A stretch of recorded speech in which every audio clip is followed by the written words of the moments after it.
Hey, in this week's video, I want to talk about accounts.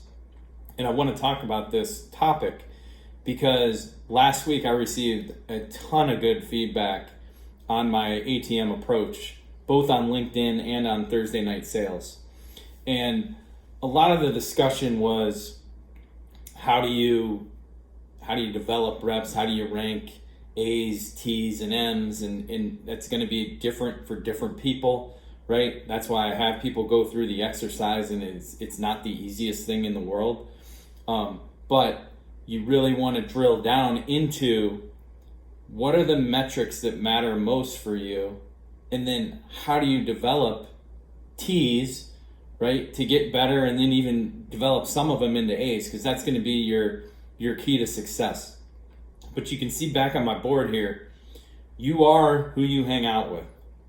And I heard this all the time growing up as a kid, so much as I was annoyed by it that half the time I think I hung out with the wrong people just to piss my parents off. But I believe this is the case for sales 100%. And you can probably ask anybody that's worked for me, about all I care about is who are you going after? Is it the right account? And is it in my math equation of why this is a green account versus a yellow account versus a red account? But I care about this probably more than I care about anything.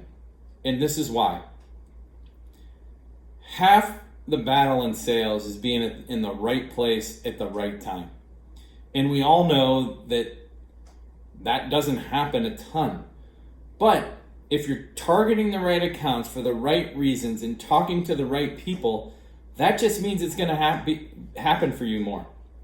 And the biggest difference I see between A's and T's is that A's just understand the game better, and they have better strategy, and they're talking to the right people in the right accounts all the time.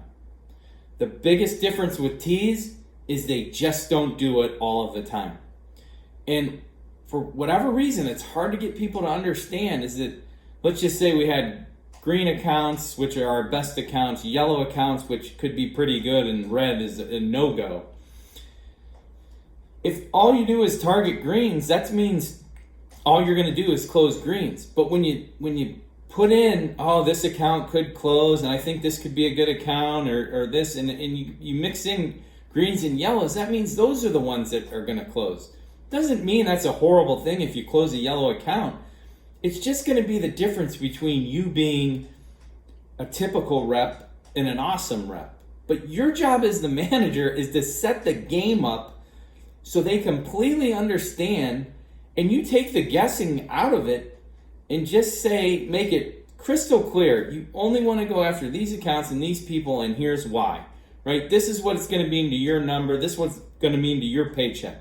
You got to prove it to them, right? But the biggest thing that I see managers miss is, one, they can't 100% clearly define their ideal customer profile. And two, they don't have a metric where they track and they stack rank their reps over who's booking the best meetings and not based upon a scoring system. That's half the battle, right? If you want to drive behavior, if you want to drive predictability, set the game up so everybody understands, oh, this is how I get promoted, or this is how I get better accounts, or this is how I want to make more money. You got to define those things clearly so everybody understands what's good and what's bad. We all know sales is a numbers game. But if you're going after the wrong numbers, the numbers aren't going to work out for you. But if you set it up and you have this crystally clear, defined, even your bad reps are going to be in the right position more often, and you're going to see your team's revenue grow, and you're going to see your T's move into A's just because you set the game up and made it easier for everybody to win. Love this topic. I talk about it all the time. Love to argue anybody on it whenever you want, but I really think this is the key to developing your T's. Hey, hope this helps. Have a great week.